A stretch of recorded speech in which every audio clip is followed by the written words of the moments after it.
Hey, welcome back to Twin Cities Live. You know, being a parent or grandparent to a teenager is rewarding. It can also be a bit challenging, especially when we have concerns about substances they might be using. And when you think back to your own youth and you think, why was I such an idiot?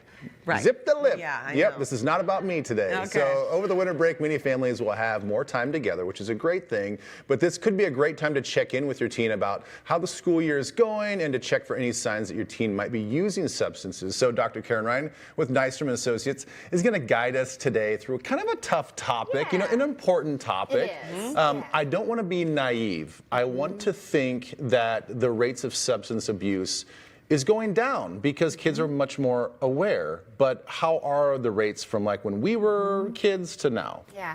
Well, the reality is that they've been going up, but then they actually went down during COVID because kids weren't networking, they weren't in school, they were at home. And so we have seen like numbers actually go down since COVID, and they're still down since pre-pandemic. But I think there's just so many, there's a lot of options. Yeah. There always has been, but there's just access. These numbers, I think, get really shocking because people think that, oh, it's just not going to happen until later. Like the 8th grade numbers really is so like just alarming under to me. 11%, just under 20% of 10th graders, 31% of 12th graders have reported illicit drug use. Whoa. Within the past year. Yeah. I mean, illicit drug use, are we talking, like, is that marijuana? Is That's that even- marijuana, that's, you know, prescription medications, that's everything. Everything. So are they talking that these percentage are the kids that have problems or just kids that have experimented here and there? Yeah, so these are studies that were done where they asked kids like, hey, this is confidential, share with us how if you've done this. So this is kids self-reporting that they have used illicit substances. So we know that's probably under as well too, because some kids are honest, and especially if they know it's confidential. Yeah, right. Yeah. Okay, so then going into this, like, time to sit down with your kids, I think that this is important whether you think that there is a problem or any sort of experimentation, but like, how do you even broach the conversation in a good way? And what we highlight, like when you're highlighted, they're starting using in middle school, right? So it's really important to start early. So just starting to like explain and normalize and talk about different substances. So I think about talking about alcohol.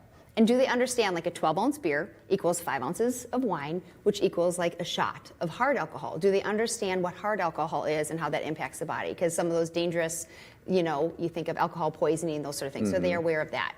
Talking about that there's different forms of marijuana. There's different types, right? So there's some gummies are gonna just kind of give you a little buzz. Some are gonna make you really high. Yeah. And so being thoughtful about like, I'll have conversations with my girls about like gummies and candies and being really thoughtful and to make sure you know what you're having and what you're you're taking. So those are important conversations. Also about prescription medications. Oh, gosh. Right? So that like somebody's like, oh, try this, right? And the main ones we know are opioids, right? So the OxyContin, Percocet, Vicodin, being really thoughtful and aware of like benzodiazepines or mood, tranquilizers or like depressants. Yeah. So watching for like Valium and Xanax. And then certainly like stimulants are also abused. So Concerta, Adderall, Ritalin. So knowing what's in your home and knowing where you keep them. Okay. So you're just going through list after list after list. We're in therapy. Okay. But it's like, do we like just don't need to panic, but be like, oh, where are mine? How do I store those? Do I have a sense of where those are? Just like, you know, people put the mark on the alcohol bottle.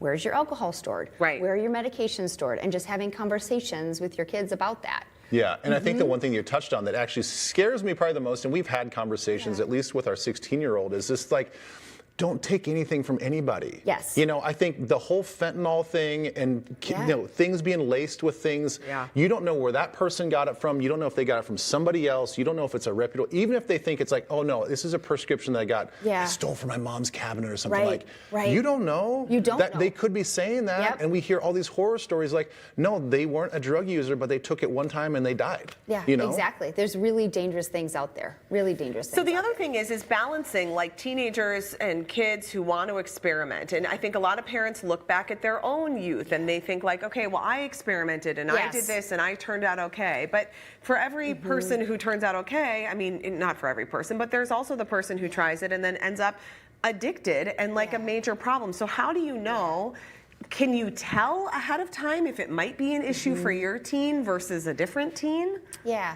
So some of the risk factors are like family history. So if you know you have a family history of addiction, we know that there's a genetic component. Right. And then it's really just like watching for those subtle changes. So I'm like, can you recognize the red, like before the red flakes. You Yeah. recognize some of the yellow and the orange. So some of the things to watch for, right? So changes in like mood regulation. So kind of watching for, do they change in their mood, like irritability, some outbursts, like punching walls, doing that, getting really agitated and angry. Looking for behavioral changes in their hygiene, like are they showering less?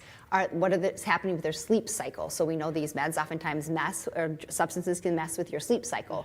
So they're up now at night, eating, making food at night, sleeping more during the day. Have their peer groups change? So if they start to like shift friend groups, that's Yeah. something to look into. Okay. If they start not attending their extracurricular activities or wanting to do their sports, or kind of like decrease interest in that, and then watching for academic changes.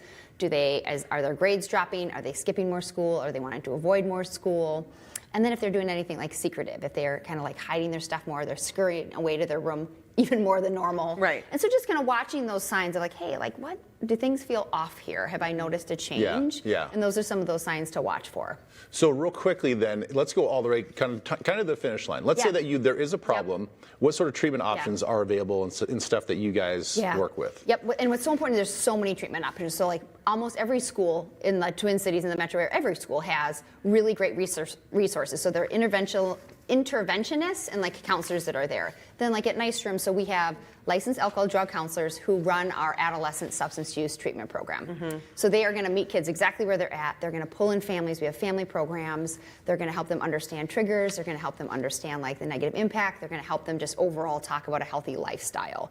So we have like a first level group, which is twice a week where you come in for group, and then you also meet with an individual like licensed alcohol drug counselor, and then there's family program, and then we have an intensive one that's 3 days a week, 3 nights a week, 3 hours of group. It's all after school, so kids stay in school, but then really get that structured support to help them, because help is out you're there. not alone. Yeah, Just reach help is out there. Start Yeah. talking about it. Thanks, Yeah, Dr. thanks so Ryan. much. My pleasure. It's so All right, good. guys, we posted a document with more resources on our website, Nystrom Associates. They provide care in the fields of psychiatry, psychology, family therapy, and more. We posted their contact information on TwinCitiesLive.com. We'll be back right after this.